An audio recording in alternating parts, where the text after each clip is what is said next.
Hey everybody, and welcome back to another episode. Today we're going to spend some time talking about JavaScript, specifically events and how we work with them in just regular everyday web development, plain old vanilla JavaScript, and in Lightning Web Components. What are the kind of the slight differences there when we're working with web components? I think understanding events is an essential part of any sort of front-end development. So this is also going to be a multi-part series where we talk about events, we talk about propagation and bubbling, and we talk about working with custom events and all kinds of cool stuff. So today I think we're just going to really focus in this episode on just basic creating event handlers and event listeners and what that looks like in JavaScript and the LWC framework. Full disclosure, I am not yet a JavaScript developer 1 certified on the Salesforce platform. So I guess even if I was, right, I'm just some guy on the internet. So take whatever I have to say with a grain of salt. And before we get started, if you take a second and click that like and subscribe button if you want to know more, it would definitely help me out. All right, so let's take, before we get going here, let's take a second and just look at our web documents. There's a lot of really good stuff here. So obviously anything that's really related with JavaScript, you're going to want to be looking at your MDM web docs if you're not familiar with that. So here we have our event reference, and there's tons of stuff here. Events are a big, kind of complicated topic the deeper you get into them. But everything you'd ever want to know about events is going to be in your MDN docs. First place to go, in my opinion, for anything JavaScript related. Next is, when we're talking specifically about Lightning Web Components, is you've got also a bunch of good stuff here. Handle events, configure event propagation, all kinds of things we need to know about. And so we're going to spend some time today. We're going to attach event listeners declaratively and programmatically in an LWC, and just programmatically in regular old vanilla JavaScript. So I'm going to open up my editor. Today I'm using WebStorm, another editor from the fine IntelliJ JetBrains family of products.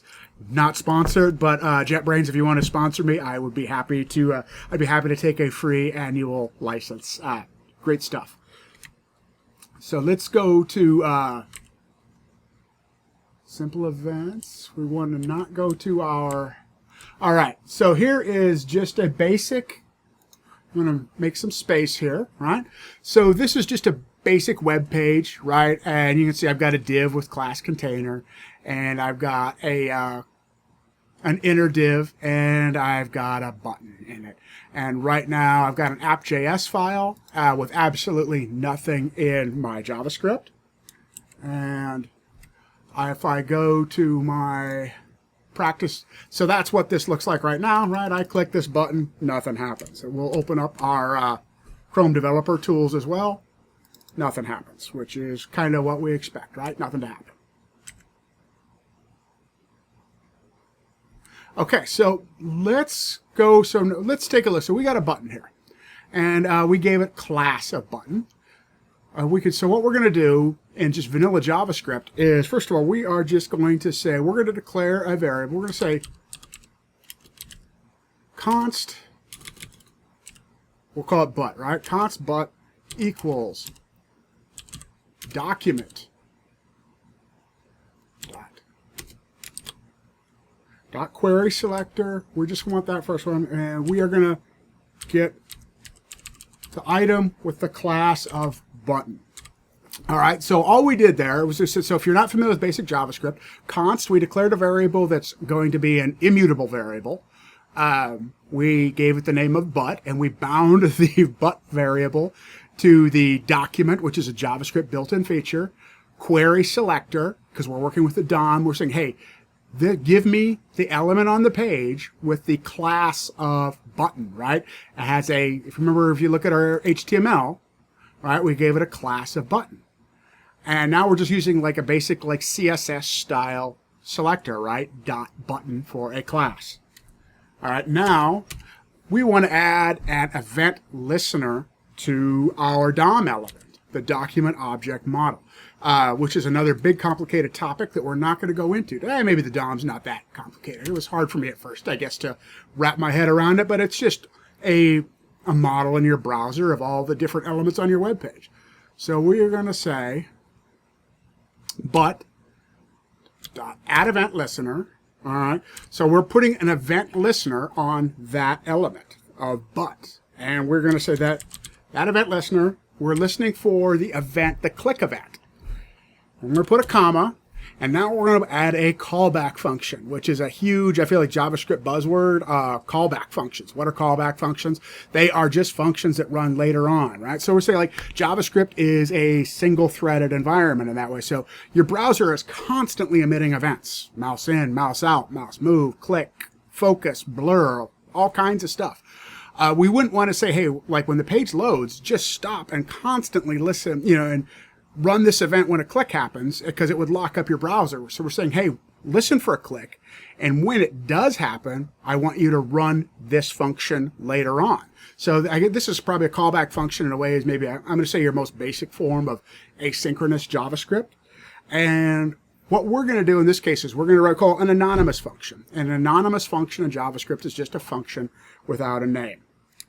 So we're going to do, in this case, we're going to do an arrow function, without a plus. Okay. And so for right now, we'll just say, all we're going to do is we'll just, we'll do an alert. We're going to say, you clicked me. All right. And let's go back to our page. And we're going to refresh. And okay, so you can see that worked. That we put an event listener and a callback function on that button. But so here's the interesting part with events, is events travel up the DOM, up the document object model. And so if we go back to our HTML, right? So we had in here, we had a button. And it is inside a div that's inside another div. So what would happen, do you think? And I remember this is actually, I was looking at the Trailhead JavaScript Developer 1 flashcards yesterday, and I actually saw a question pretty similar to this, like what would happen, like when this event fires. So we're going to put another event listener on this outer div, okay? So let's say we're going to do, again, we'll do another one. Const, we'll call it outer equals document dot query selector, and we want to get that outer div was the name of our class. All right, so now we've got a variable that has the information for the outer div. And let's put an event listener on that. So outer.add event listener. And we're going to listen again for a click event. And I'll show you, there's different ways you could declare a function in here. Typically, people do anonymous functions. Last time we did an arrow function, but we could also just do function like that. And we're also going to pass in the event. Whoops.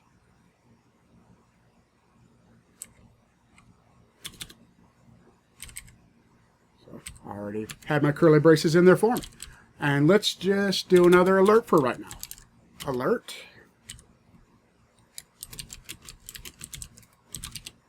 Hey, you clicked me too. Let's see what happens. So if we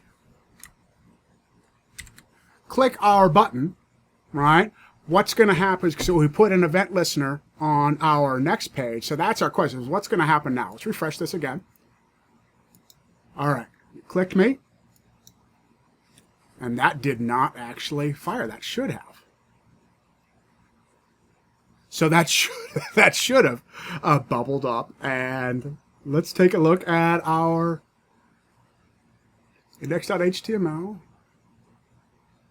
How about, because I took a class of, what do I call it? Class outer div, and there is no outer div class on our page. It's class container. So we were looking for a DOM element that did not exist. So let's try it again. Container.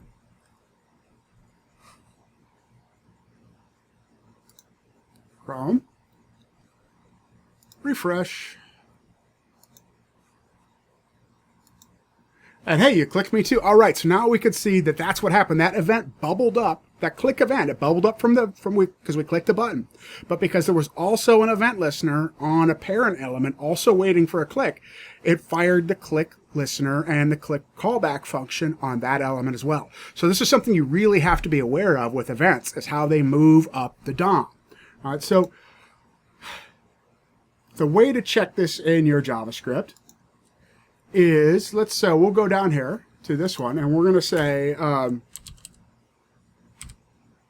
do a console.log, and real quick, what I'm doing here, if you're not familiar with it in JavaScript, is string interpolation, which is inside backticks. So I'm going to say the current target is, and then I'm going to do parentheses, curly braces, and I'm going to do event.current target. So it's a handy-dandy way of substituting variable names, doing quick calculations and things right inside a string like that. All right, and we'll also do console.log backticks. The event target is, again, $, curly braces, event.target.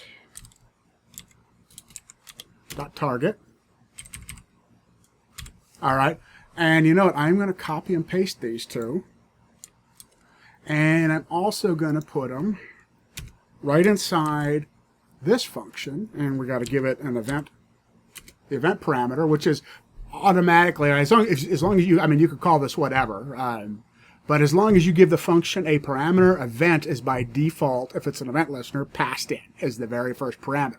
And, you know, by convention, developer typically you're going to use event or E. So I would say stick with one of those. Every other developer will know you're talking about events. And let's go back to our web page.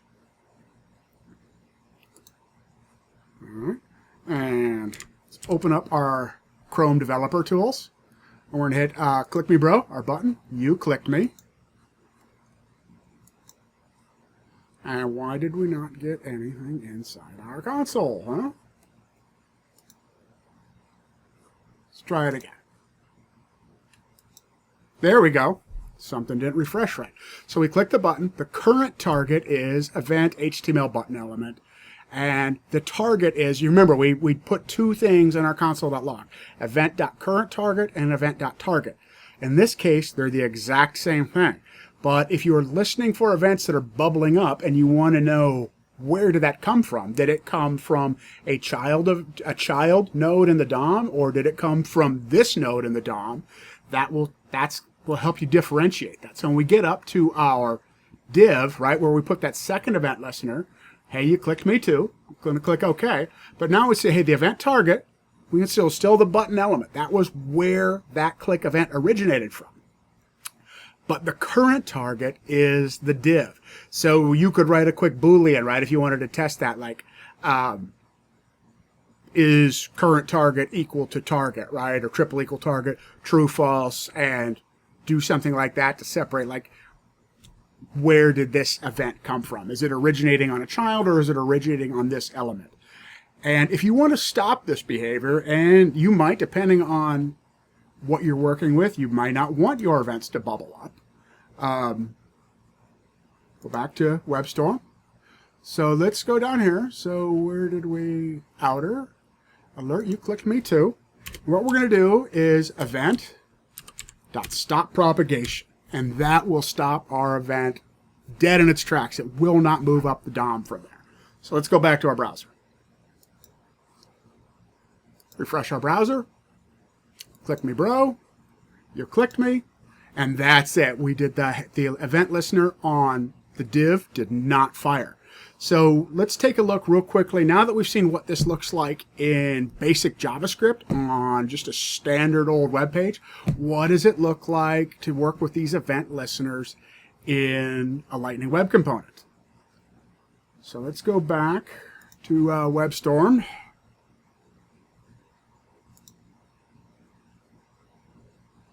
LWC library. All right, we're going to close that. We got our local development server up and running. And I've already created a simple events.html, which same thing. So I'm going to get rid of these for now. I'm going to get rid of these event listeners. We'll put them back in. But what I've got is I've got a lightning card, and inside that card is a div, and inside the div is a button, a lightning button. So we're going to use some base lightning web components here. So one of the ways to attach an event listener in a lightning web component is what they call declaratively, which I think can be confusing to some people because typically in the Salesforce world, when they talk about declaratively, they mean config, right? You're working with a mouse, not code. This is still code, but we're going to do it like this. So, whoops, on click, curly braces, and I'm going to say handle button click, all right? So now we're going to go inside our JavaScript, and we're going to write a quick method inside our class. Handle button click, and do the same thing. I'm going to pass the event in, curly braces, and we'll do just like we did before. Click the button. And let's do a console.log. We're going to do string interpolation with our backticks again. Event target equals $, curly braces, event target, and we are also going to do current target, so I'm just going to make another one real quick down there. Current target,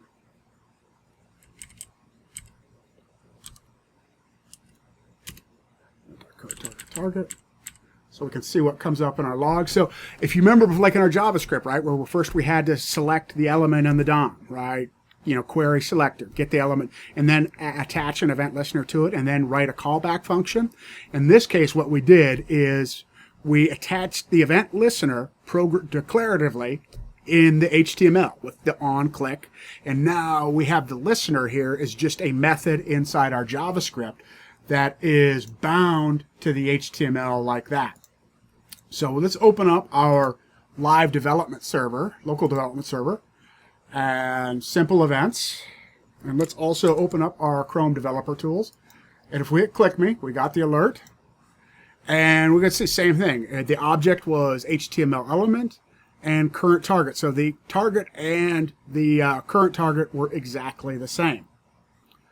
So the next way, you can still attach an event listener programmatically in a Lightning Web Component, and we're going to do it just like, so what I'm going to do this time is inside the rendered callback function, which is a lifecycle hook on the Lightning Web Component.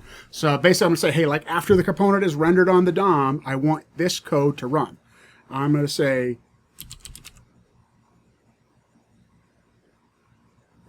const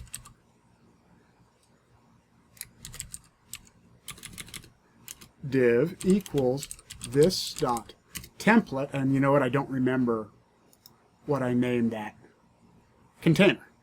Okay,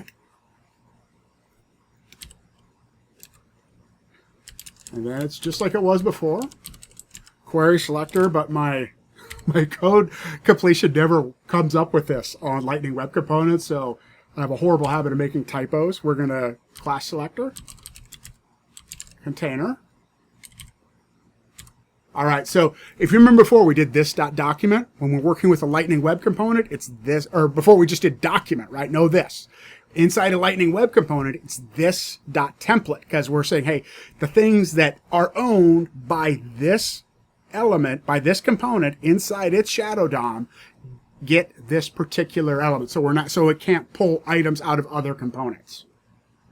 And then we're going to say div dot add event listener, just like we did before. And again, we'll listen for a click event, comma, callback function. And we're going to say event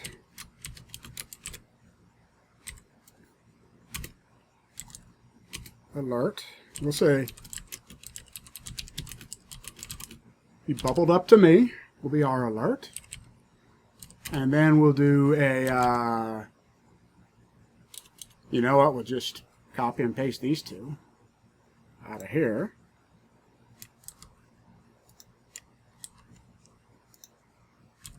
Put our semicolons in. And you want to take a look at the code there real quick so you can see this is how we add event listeners in Lightning Web Components declaratively versus programmatically, right? So declaratively, on click, handle button click. Programmatically, this.template.query selector, add event listener just like we did before. What's the event we're listening for? And then a callback function, right? So we have a function, so right because we're inside a JavaScript class in a Lightning Web Component, we have a rendered callback method. And inside that callback method is, or not inside this method, it's not a, is the rendered callback method is this callback function. Right? It gets a little confusing with the callbacks and the methods and everything. So now let's go back to our local development server. And there we go. Hit click. You click the button. HTML elements. You bubbled up to me. So that's still traveled up, even though so it worked the exact same way, even though we're inside Lightning Web Components. The event still traveled up the exact same way we'd expect it to. But now we can see, right? So the current target is so it went from object HTML element to object HTML div element, right? So we can see that the current target is no longer the same as the target. So last question, I think about this, or I don't know if you want to place your bets on this. So this is what happened in a Lightning Web Component with event bubbling, event propagation, when we used a declarative event handler on our button and a programmatic event handler, programmatic event listener on our div. What would happen if we did declarative event listeners on all of them? So let's take a look. Think about it. See if you have any thoughts. Be honest with you, I had no idea before I kind of started digging in and playing around and seeing how events always work kind of the way I'd expect them to in a Lightning Web Component versus regular JavaScript. All right, so I'm going to comment that out and go back to our div. Hit enter. And we'll add a on click. We're going to say handle div click. All right. Let's go back to our JavaScript and we need to write that method. Handle div click. Need that P in there. Pass in the event again. And we're going to just copy and paste. Command C. Command V.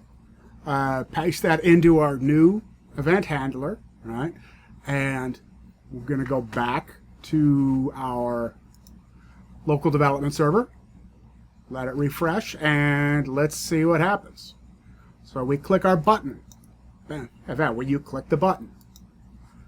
We got what we expect for the current target and target in our log. You bubbled up to me, so it's still traveled up to the div, right? Even though we attached that the event listener that time declaratively instead of programmatically, it was the exact same behavior. We click OK, and it's exactly what we saw before. And last thing we're going to do in this video, right? So same thing. If you want to stop this from happening, if you did not want, you could just do event dot stop propagation. All right.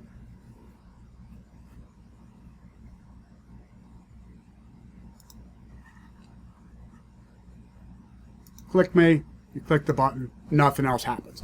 All right, so this is, I think, hopefully a good and useful introduction to events and JavaScript, and both just everyday regular vanilla JavaScript and inside the Lightning Web Component framework and how they work. And I think bubbling and event propagation is definitely behavior you have to be aware of. Next video, we're going to take a look and see how these things work when we have components when we have a child component inside a parent component, or maybe work on that on your own. What do you think? So if I have a Lightning Web component nested in a child inside a parent, and there are click listeners on the parent, do they break that shadow boundary between the components and travel up to those other event listeners? Stay tuned for the next video and find out, or work on that on your own as your own homework. And I'll see you in the next video. If this was helpful to you at all, please take a second and click like and subscribe. Keep coding, keep getting better every day, and I'll see you in the next one. Take care, everybody.